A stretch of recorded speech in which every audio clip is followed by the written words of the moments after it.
You're listening to the Womanpreneur podcast. Empowerment in business and life.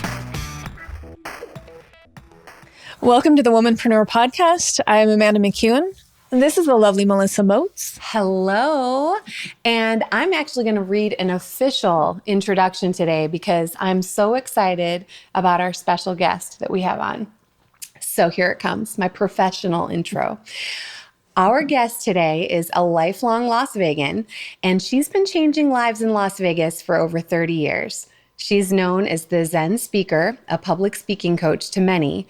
Amy uses her voice as a champion for the greater good, advocating and supporting neglected children, victims of sex trafficking, and in February 2013, she testified before the Nevada State Assembly and Senate using her personal survivor story in support of Assembly Bill 67, which increased penalties for those convicted of sex trafficking.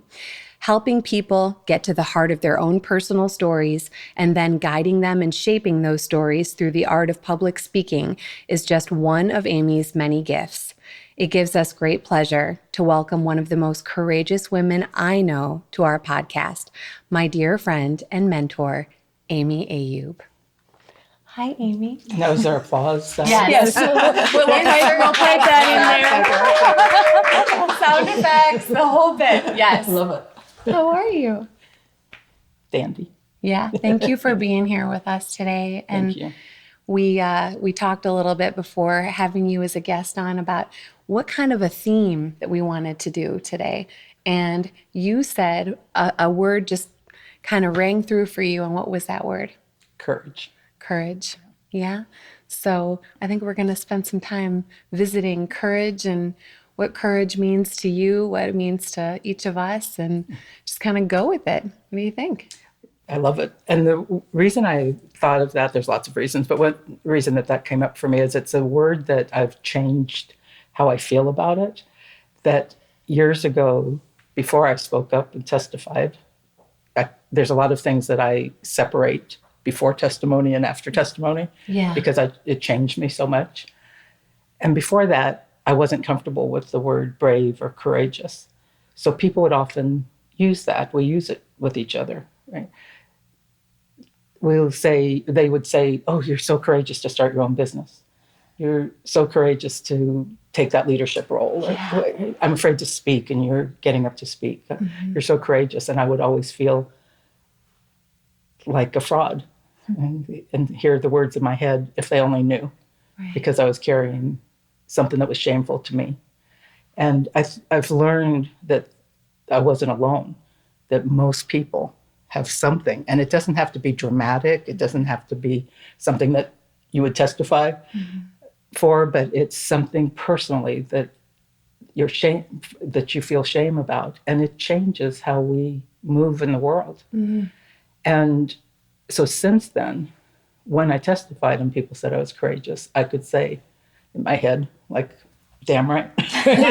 And I think what helped me the most really take this word in and embrace this word was Brene Brown, who is an author and a researcher, an expert on shame and vulnerability. And she talks about courage.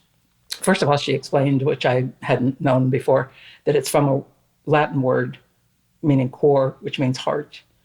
And that the origin of it was speaking your truth, speaking all of your truth from your heart. Mm-hmm.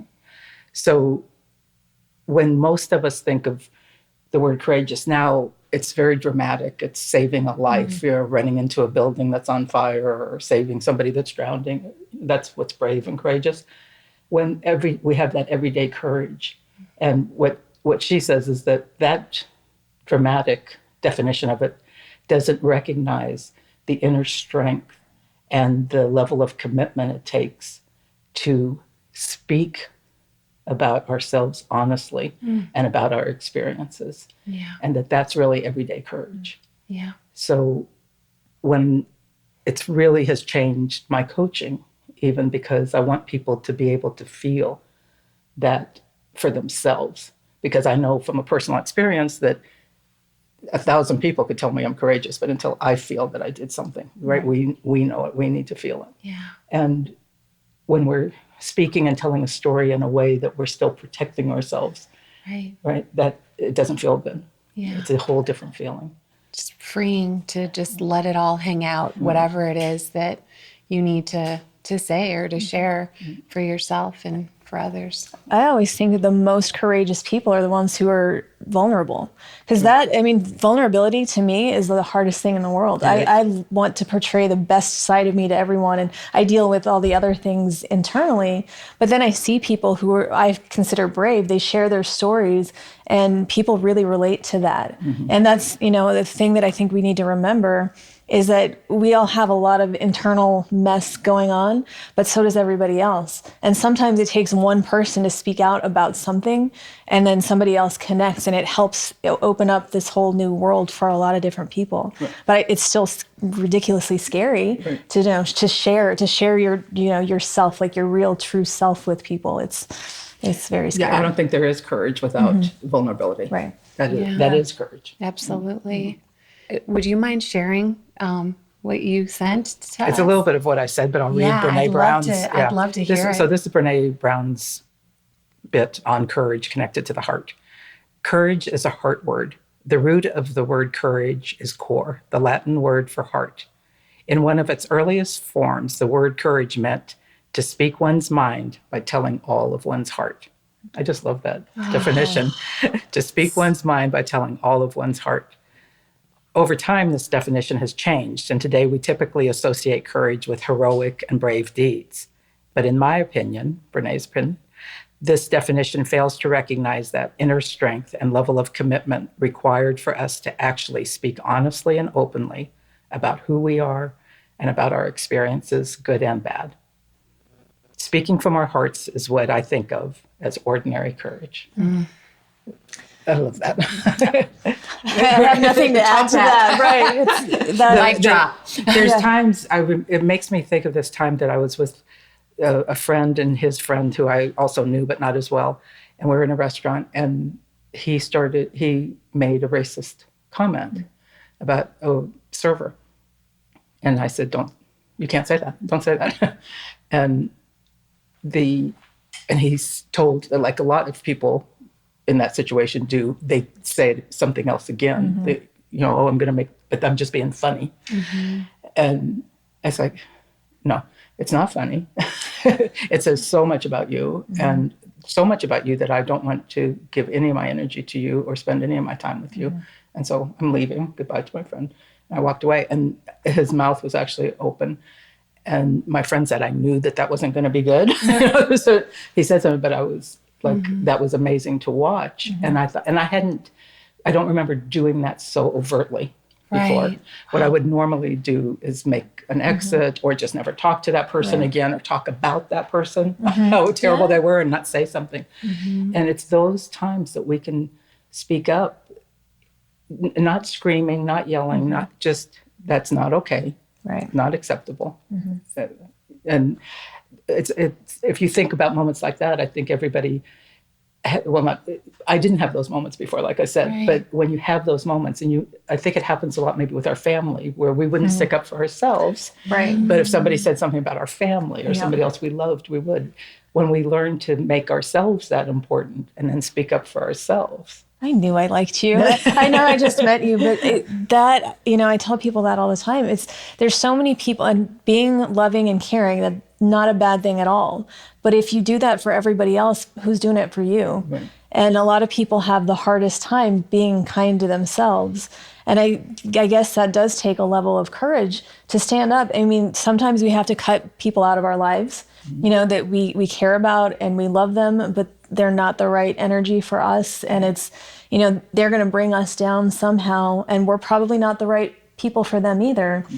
But it can be very scary, if it's a lifelong friend or it's a family member, where you think you have this bond that you're not allowed to break. Right. But I feel like most of the time when somebody steps up and makes that step, it's met with an instant feeling of relief. And then you move on stronger because, now like your energy isn't being taken away in some negative place. That's the word loyal that messes us up so much, right? Right. We're taught that's the word. You have to be loyal. Are you loyal? Is that a loyal friend? Am I a loyal friend? You have to be a loyal friend. He's not a loyal friend. That loyal. And I read one time, there's a teacher and an author named Debbie Ford. She passed away, but she's a wonderful trainer and really has some great books. And in one of her newsletters, one time she wrote about loyalty. And she said, it's amazing what we cling on to it like a badge of honor. And I'm a loyal friend. And all the time we're being loyal to those people, we're being disloyal to ourselves. Right. And it just hit me, right? Yeah. It's like, let's be loyal to ourselves. And then we can be loyal Let in a loyalty healthy begin way. there. Right? Yeah. Oh, people are so scared of being perceived as selfish. And that's something, my whole life, I've always said, I have to take care of me first. Nobody else is going to do it. I'm the only person that will be with me my entire life. It's my responsibility to make sure that I'm okay. That doesn't mean that I don't care about anybody else. It just means that I have to protect myself in order to be of any use to anybody else. Right. But that, especially when, I think as people get older, it becomes easier. But when I was younger, people are like, well, that's pretty selfish, don't you think? And it's like, no. Or if it is, I'm not apologizing for it. That's just how I'm going to be. It's wonderful that you knew that. Thank you. So young, because people don't. It's one of the hardest things for a lot of people to grasp. And they think that they're being these wonderful things to somebody else, but you can't know how to do that if you haven't done it for yourself. Right. Yeah. I was thinking too, as you girls were just talking about courage, just in so many different senses of the word. But I mean, for some people, it takes courage just to get out of bed in the morning,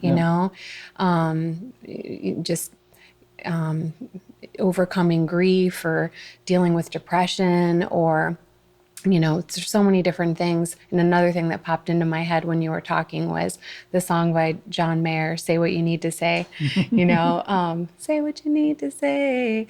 And it's one of those things. Did you sing the whole thing? Right. Hold on. Anyone have a guitar available? Hold on. But it's one of those things where it does take so much courage to say what you need to say, but saying what you needed to say in the instance you described, it's like, it's empowering. So empowering. Because you were really honest with yourself and you said what you had to say to that person. You set that clear boundary and, and that's very courageous. And it feels so good because it doesn't feel good to let things go that are negative and toxic and it's not okay. And to walk away, I wouldn't feel, the times I did that, I didn't feel good about myself. Yeah. Right? Yeah. But it's amazing how we're taught, be polite, don't, if you can't say anything nice, don't say anything. I never talk, right?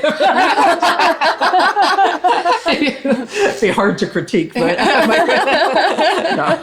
But you can say, that's the thing, it's like, what's negative? Is the truth negative? Is, trying to help you have some awareness? Is that negative? No. Yeah, and some people don't know. I mean, you probably really made that person stop in their tracks and think. And maybe no one had ever called that person out before. And wow, what a big pill to swallow. And, And that's what you can usually when you do that and bring some awareness, that even if it's not for the right reasons, maybe they'd at least be scared to say something, not knowing if they're going to be called out again, right? Yeah. One thing I want to touch on in the definition that Brene has, where they talk about speaking from the heart. I think that's, in my speaking classes, I noticed that's kind of a phrase that has different meanings. So a lot of times people will say, I didn't practice, I didn't prepare my speech, I'm just going to speak from my heart. And so, you're not going to be happy you said that to me. The difference, so what they really mean when they say that is I'm not preparing and I'm going to speak extemporaneously. Right. The message they're giving people is saying if you prepare, you're not speaking from your heart, which is absolutely not true. Right. A lot of times it's even more deeply from your heart because you have the time to sort through some emotions that aren't the real emotion, right? And get through some of the fear that's there and say it in a way that really is your heart. So I think that's important to know because somebody can listen to Brene Brown's fabulous quote and go, see, I speak from my heart. I just always speak. That's not what it means. It's honestly from... It's more raw. So raw. Unedited. Yeah. because that's one thing I've learned so much from you. I've enjoyed taking your classes, and you're such a great mentor in so many ways, not just as, I mean, you're a fantastic speaking coach. I mean, I've learned just so much in that regard, but you help people learn about themselves. You help people look deeper, and it's okay to really get to the heart of your story, into that vulnerable place, to find the courage, to tap into the courage. And you are really good at helping us edit what we need to edit that's important to edit, but also to make sure we get to that rawness, to that realness, and that we all have a story. That's one of the biggest things I've taken away from coming to your classes is everyone has a story.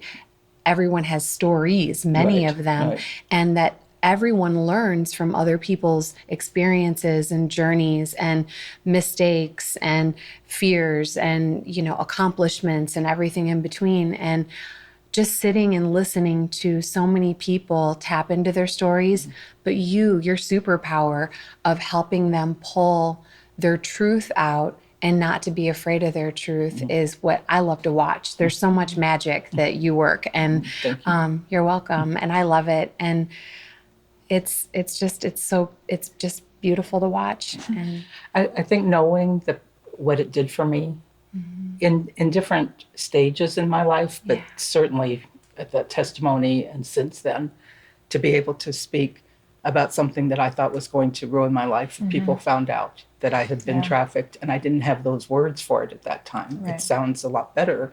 It sounds less shameful to say I was trafficked. What we feel is that we put ourselves in that position, that we made these choices that put us there, that, we're this terrible person. And that shame that's just carried, and the more we're quiet about, the longer we're quiet, the more the shame builds. So to be able to speak that and know everything I feared was the opposite, right? I was where I thought I'd be shunned. Certainly in my career as a political fundraiser, I did not feel that I could reveal that without losing my career.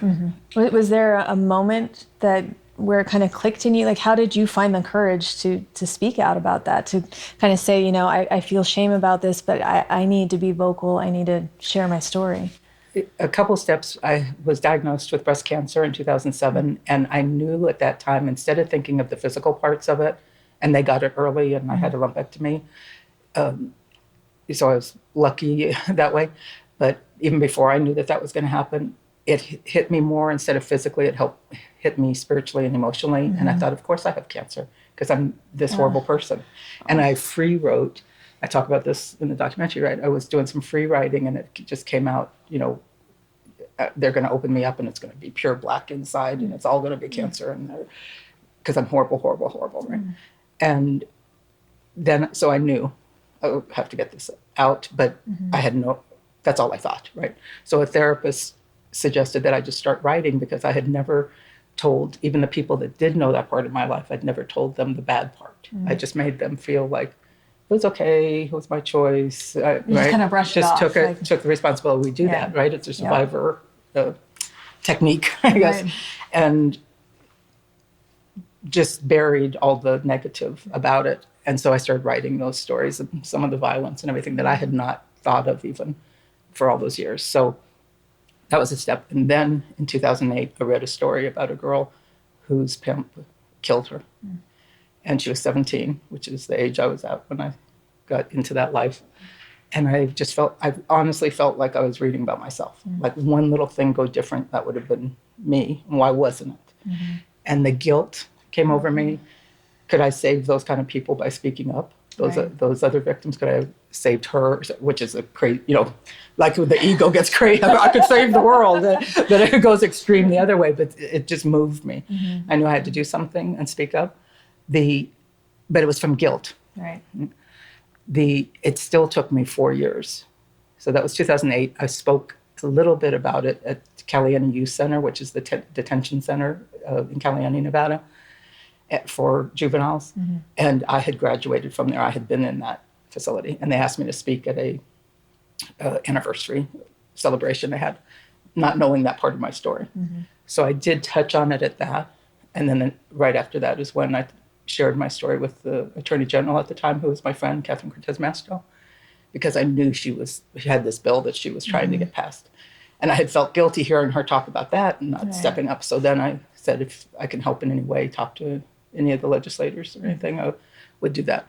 And so she came a couple of weeks later. So you could do more than speak to a couple if you'll testify with me. Yeah. And I said, yes, but it was really Nicole Elizabeth Yagi, whose life, her death, kind of moved me to be able to find my freedom. Right. And that's what moved me to do it. And I knew, some people ask me now that you were received with such love and support and the freedom that you feel, do you regret not speaking sooner?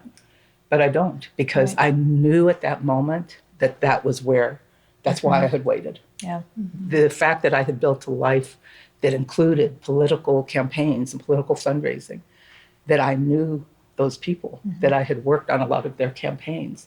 They listened to me in a way that they wouldn't have listened to another survivor, that they didn't know and that hadn't built a life outside of that so dramatically and been active in the community. It's like divine timing. Well, timing is everything, always, if you let it. Right. Yeah. Yeah. But I think knowing that you talked about this in the documentary, and I wanted to touch on that too quickly, if you didn't mind. There was a documentary put together. What was the name of the documentary again? The Zen Speaker, Breaking the Silence. And Robin Greenspun is the director and creator of that. Greenspun did a beautiful job. When I went to see the screening of it, I was just so in awe of your courage and your strength and everything that, just your whole story and the timing of everything and the way that the timing was just such a big part of your story and your ability to help impact so many lives. And I was sitting behind you, and I was before knowing all of this about your story and your past and your journey, I loved and respected you so much. But after just seeing it all, the way that it was put together, I was just purely in awe of you and your strength and what a loving heart you have. And you're welcome. And today I felt like such a huge responsibility in my own personal way of having you on as a guest, because it's hard to put into words when there are people in your lives who really mean a lot to you. It gets me choked up. But you mean so much to me. And I wanted to really be able to express that during this, and I didn't know how to do that. So I'm doing it beautifully. You can sing it. I'm always trying to get her to sing. Right. It's our guest. Our guest once. So I love it. So much. But I love you. yeah, I love you too. And you've helped so many people in so many different ways, and it's just I'm just really thankful that you're here and sharing your story and your journey with so many people. So, well, speaking of the documentary, there was such a freedom that came when I testified, but there was still stuff remaining. Yeah. Even the details, people wanted to know details, and I was uncomfortable with that. Because it's not, as you saw, it wasn't this clear-cut life. Yeah. Right? It wasn't just one day this happened and that's how I got into life. It was this man did this, and this man entered my life this, and then this. It was so convoluted that it made me, and memories of people who have been through any trauma are often muddled. Yeah. The traumatologist who's in the movie, there's a she's a forensic traumatologist, the only one in Nevada, is Dr. Halesa Digzadeh. And she talks about how when there's a victim that's going to testify in court, she sometimes has to work with them up to a year or sometimes more to help them get that timeline, so that when attorneys are shooting those questions, they don't look like they're lying or that they can't remember dates, and so it's not true. And you've seen people speaking up and then saying, I don't remember that exact date. They remember that traumatic event very clearly, right? But they don't remember that, so people can say they're lying about other things, because how can they not remember? But so those things bothered me. Right. the fact that I was 17 instead of 15 or 14 bothered me because it's easier for people to feel sorry for that. younger. And I didn't always say the age. I was a teenager. Right. And it was so silly, right? You come out with this big thing and then you still have these secrets. What we do to ourselves is amazing.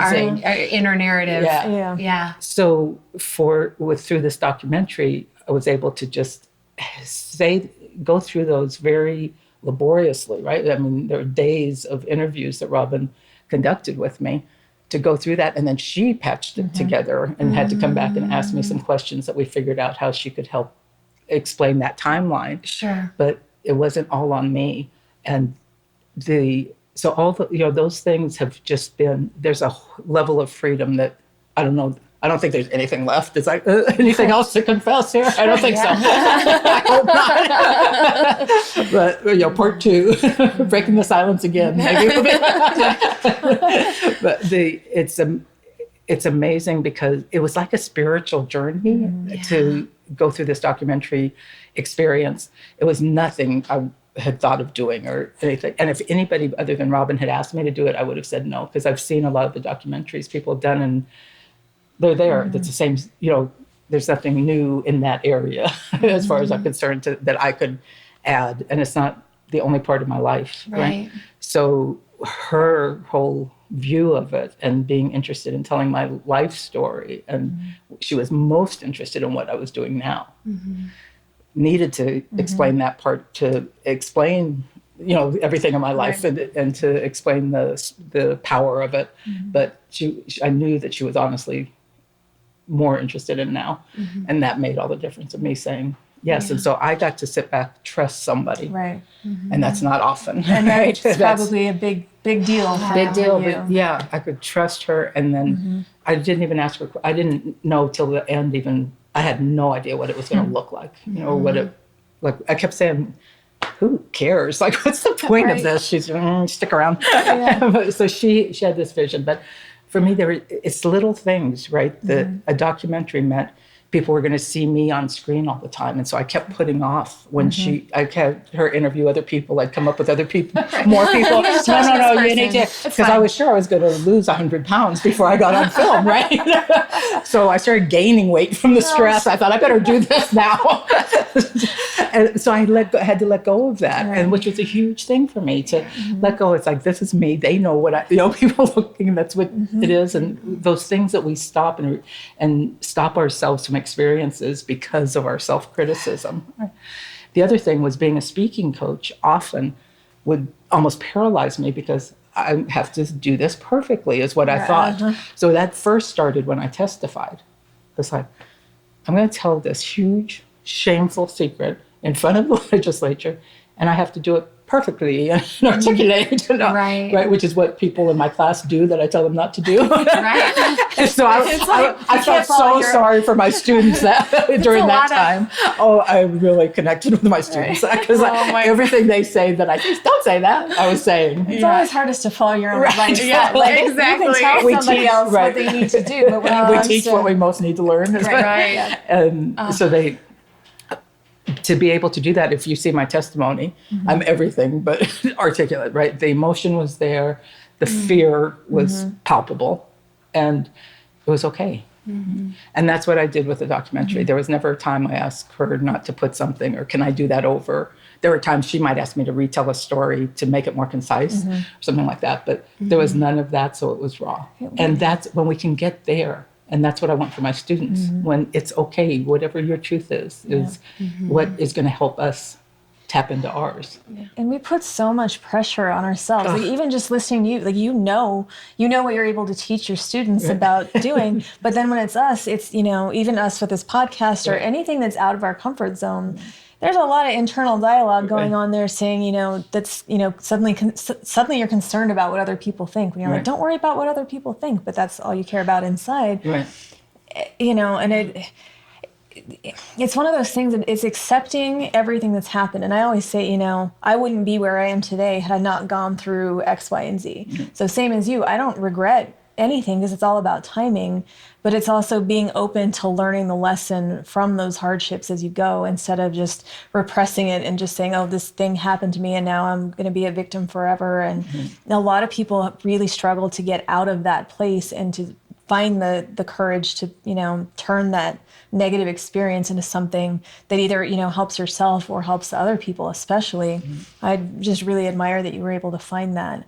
And now that you're using your experience to help other people in such a way, I've heard Melissa rave about you for a while, but, how, without giving away all your secrets, like how do you get people to open up and allow themselves to be more vulnerable and to share their truths? I think it's different with different people, but one is sharing myself. And even if I'm not telling that part of my story or something, that I'm just honest in our conversations and that they can tell it's me, and my natural humor will come out. You like that or not, right? Just be natural. Yeah. And so that helps, just modeling, being honest and being comfortable with yourself. But also creating a safe place. It's one thing to say, oh, you can say anything, but they have to be able to feel it. And I think that's having everybody agree to confidentiality, but supporting it in everything you do and say. And when somebody's really emotional, that you don't have to do this. I always tell people they don't have to speak. They could go through my whole course and never speak. It would be silly to pay for a speaking course and not speak, I think. But you can do it. I did have a person do that. And they still learned because they learned from the other people, like you said, too. So, but what I've learned is it's so important to help them get in that space that they can at least share with that small group in that safe place. Doesn't mean that they ever have to speak about that. And I've had clients go, yeah, a lot happened to me, but I don't need to, I'm not going to speak about it. I'm not going to advocate for that issue. And it's like, no, but it's blocking you from showing any of yourself. If you can get it out in a safe place, and it doesn't have to be in this group, it could be a therapist, it could be somebody from your church, it could be a friend. But if you get that out, and that's happened, and I have some retreats, sometimes some writing retreats, and there was one client that talked about business most of the time, or a group that she belonged to. She told very personal, very painful stories, and then she cried, and then she said, and I don't know why I'm doing this because I'm never going to talk about this again. It's like, okay. And she didn't. But she gave a speech about something else, and she told a huge personal story, not about the trauma, right? Just something personal that she had never done. She hadn't shown that bit of herself. So I think that's important for people to know. It's not, because some people have apologized for not having a big trauma in their life. Like, I don't have anything to say. It's like, oh, I'm so sorry. You can have mine. But it's not that. It's just showing yourself, showing that vulnerability. Yeah. And like I said, to me, it's so important that that's, now that after the testimony, and especially after the documentary, it's not, I don't necessarily want to talk about trafficking. There's people that I would lead, if somebody needs help or wants to help, I could lead them places. But my purpose, I believe, is to help others find the joy that's on the other side of shame. And you've already lived out that part of your story. It came to its conclusion. You're able to put that behind you without oppressing it. It's more, you dealt with it. It's done. It's over. Move on. Which I think. And is as much really as I want to help or support other people in it, it's not my mission. That's not where my talents are. Is in providing help or anything. So I can lead people to that. Yeah. The other thing that I think is important to know is that when I did speak, especially at Caliani, the first time I said anything, it was for me. And people say, "Oh, you're helping so many people, or you're going to help." It was like, whatever, hope, if so, good for me. But that is not, I felt like I was going to implode if I didn't say it. It was purely for me. And then I was able, like, okay, now, but I still never go out and say, I'm going to do this because if I just change one life, I don't consciously say that. I know it helps, but it's always for me. And I think that's okay. It comes back to that idea that you have to take care of yourself first. We've said it before, but you get on an airplane, first thing they tell you is in case of emergency, take care of your own oxygen mask first, and then you can help other people. And it's the same, that's kind of simplified, but it is that. We each individual have to take care of ourselves first. and we have to do things for ourselves and not worry about the stigma. Well, am I acting selfishly? And, it's like, because again, even if that's selfish, okay, so that's fine. Then I'm selfish. Right. I'm going to own that, and it's okay.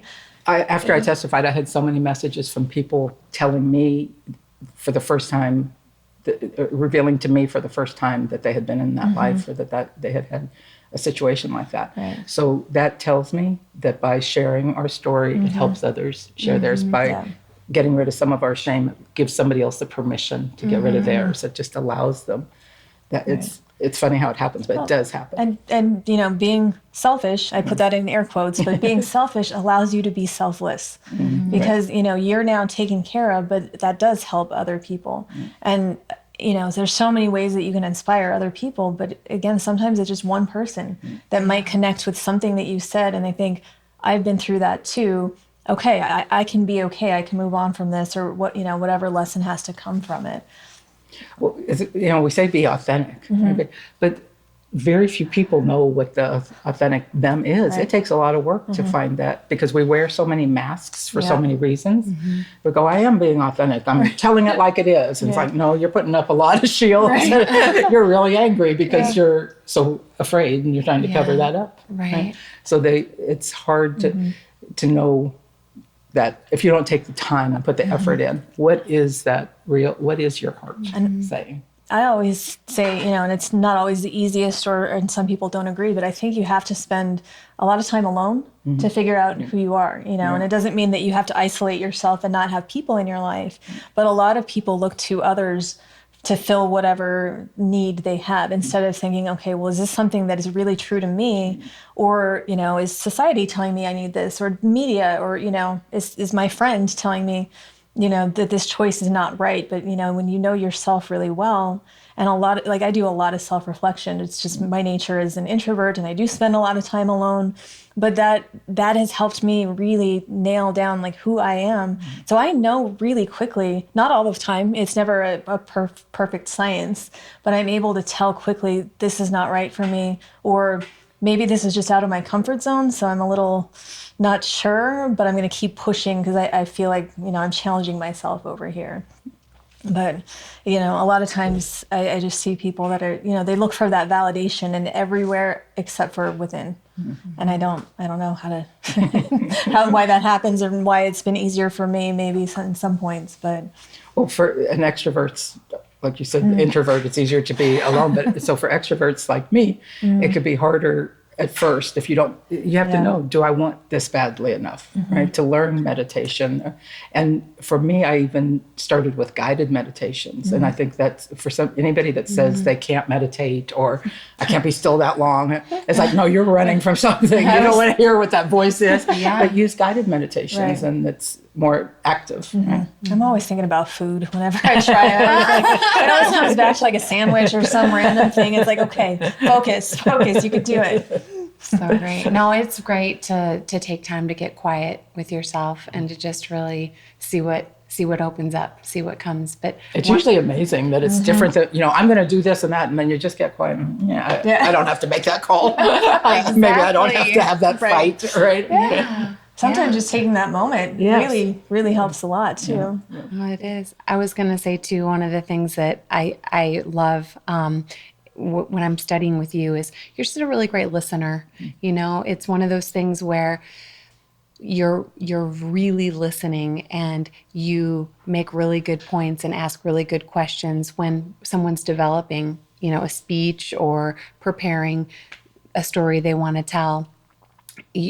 You've been really good at helping me think differently about some, through different eyes and a different perspective of something that I'm trying to express, and I'm struggling with how I want to get it across. And then you'll just say one thing or ask one question, and I'm like, Amy, thank you.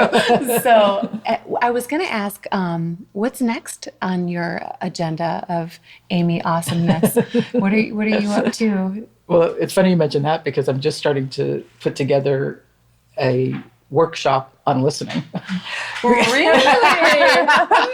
Funny you should mention that. You must be psychic too, because I didn't tell you that. You didn't. Because I see in my classes and in my life, the difference of when we're really listening and not.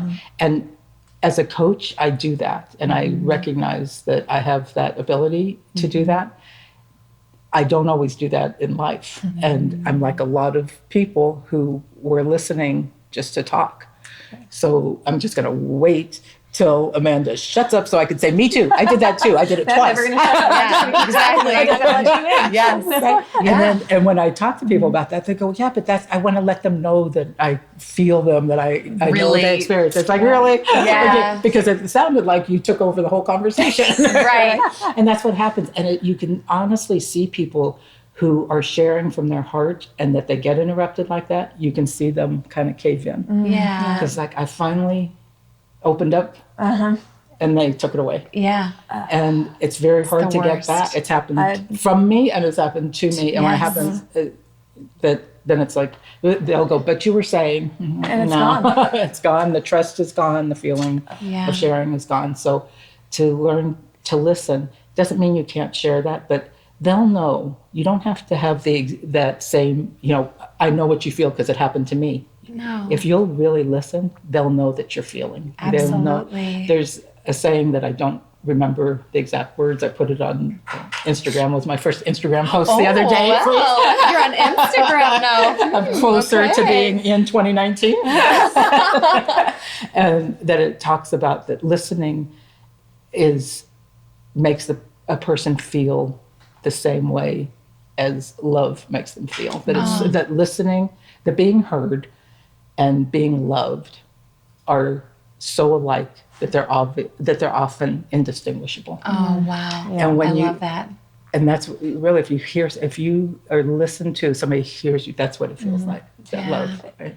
It's such an important thing, like, because I do business coaching, and sometimes people think, well, you can only then coach people in production, or you can only coach people that have done what you've done. And it's like 90% of it is listening, because everybody has the answers inside. Sometimes it's just asking the right questions to help them bring it out.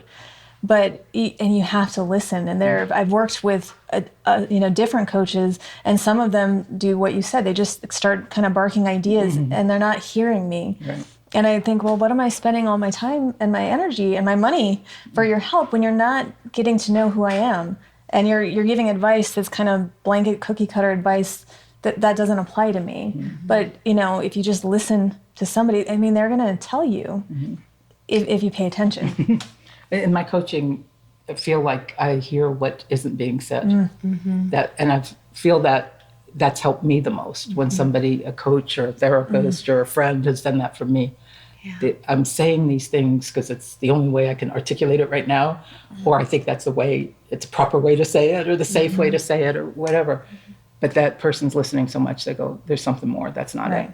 Yeah. And that's when the real conversation can start. And sometimes you have to push a little bit, kindly, not forcefully, but encourage. You have to encourage them to, I think find what's in there. Or just letting them know, there's more than that. Right. You can come back later. You might not realize it now. I'll be here when you come back. Right. But adding to the whole listening, the workshop around listening, it's maybe helping people to become self-aware, that, becoming a better listener, what that really means.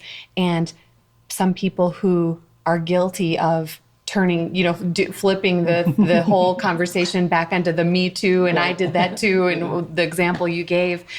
I think a lot of people probably don't even realize that they're doing that. Right. And pointing it out as it being something that it's not being a good listener. It's not about your side of the story. It's about just sitting quietly with someone and really hearing every single word that they're sharing, and just having that moment with them that they do know that they were heard. I love what you said about it being synonymous with being loved. That's so... as you said it, I felt like this rush of love.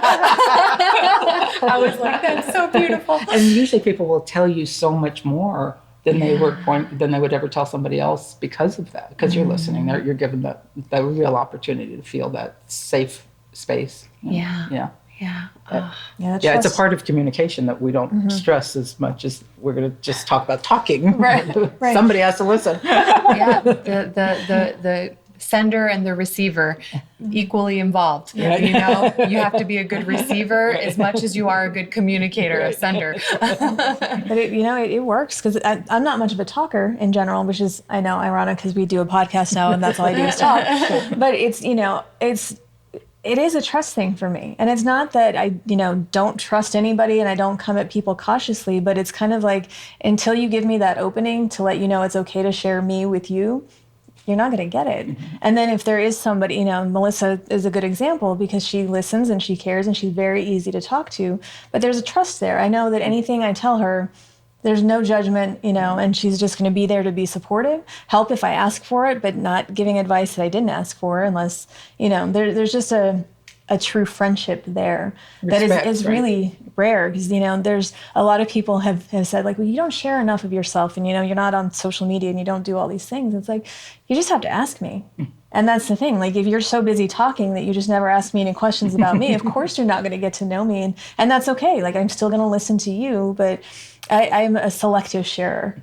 And you kind of have to, earn that trust in there. And then then I don't shut up. So, But if you ever felt like that and trusted somebody and then they interrupted or weren't really listening, that would change. When you said that, that's exactly what's happened. Because I have a good friend, that I listen to a lot and try to help. And, there have been times when I start to share something and I'm always cut off. And then later, oh, well, what were you saying? It's like, it doesn't matter. Like, I've moved on, and it's that exact, everything just closed. It's, and that's fine. That's not what our friendship is going to be, and that's okay, but yeah, it closes just as quickly. Have you ever had people say, oh, I love Amanda, and you go, I didn't even say anything, right? They talk nonstop. You listened, and so they think she's the greatest. I have been applauded for my listening skills. So yes, and sometimes I prefer to observe. I get a lot of my information from observing other people. So it's easy for me to. I don't want to be the center of attention, introvert. So if you and I are in a room, this is perfect, because you're going to talk and you're going to want the attention, and I'm going to sit back and listen to you, and match made in it heaven. Works. Yes. I like it. And you can be there too, Melissa. Thank you. I'll try to do a good job at my part. You do both equally well. Thank you. I want to be a good receiver and a good sender. It's important to be balanced, I think. When you were talking about us working together and me listening, it reminded me of sometimes people write. So when you're preparing your speech and starting to write out your thoughts. We've talked about this. We write differently than we speak. And so that's sometimes where I would talk to you and say, but if you were just telling me about that, how would you say it? Right? Because sometimes it gets very flowery or descriptive in a way that's beautiful to read, but to hear it doesn't sound authentic at all. It's not how you say it. Right? So sometimes it's those little tweaks that just make a huge difference. Because you want it to be your voice, your speaking voice. And it doesn't mean the writing is wrong. It's just that's meant for writing. But how would you say it? How would you say it in a conversational way? Right. Different way of expressing your story and the way that you want it to be heard. But, I will say that I'm so grateful that you decided to come in and hang out with us a little bit today. And, this whole podcast journey for us has been a courageous one, I will say. We've been learning a lot, and you're a person I've learned so much from, and I'm excited to kind of see the next chapter of the listening workshop. I will be there if you'll have me. And I want to improve that skill set. And you can't come because you're gonna show off there. Right. She's such a good listener. You won't hear from me once. When I talk about the safe space I try to create in my classes, that's why it was so easy to say yes to you too, because it's a safe place. You just operate from respect. Thank you. That's your way of being. And even though I just met you in person, everything that we've done over email or any conversations we've had have shown that it's professional, but it's with love and respect. And it's not just because we tricked you into it. Well, kind of. We kind of took advantage of the favor I asked, but that's okay. Sometimes you have to leverage opportunities when they come your way. So. By the way, I love too that I've said that about on the documentary how I came out being, okay, this is how I look. I'm not going to lose 100 pounds before the documentary shows and all that. And it still carries with me that I put you guys through a little hell today. Like, where am I going to sit? I don't want this side view, but now I'm giving all the side views. I don't care, but I felt like confessing that, that because it's important that we just recognize what we put ourselves through. I know. And, it's so ridiculous sometimes, but it also helps me try and help other people, because just like you said, we have to be aware of what we're doing and how it feels, and if we can overcome it, how we did that to share. Right? Well, like I'm a producer, so my job is to get other people comfortable in front of camera. Until this podcast, you would never get me in front of a camera at all. And I would tell people very adamantly, no, my place is behind the camera. You go out there, I'm going to make you happy and comfortable. Yep. But then when it came to this, it was like, I'm in front of the camera. And I still, watching back, talk about getting self-awareness, because it's in a really good way, because now I'm more aware of how I speak, little catchphrases or crutch words that I would use. I make a lot of weird facial expressions, and I can't do anything about that, but it's like, okay, well, there it is. I have to accept that about me. And it's okay. But it is okay. Yeah, it's being authentic. Yeah, we are all perfectly who we are, and just embrace it. We're waiting for your next keynote speech too. Just thought I'd mention that on air in front of witnesses. I'm really glad that you brought that up. Thank you for that. I'm going to be very courageous and continue working on that and reveal it to you soon. Can you translate what she really meant there? You know her well. Did you? Okay, Amy, I'm working on it. Thanks for reminding me. No, it's definitely a work in progress, and thank you for reminding me.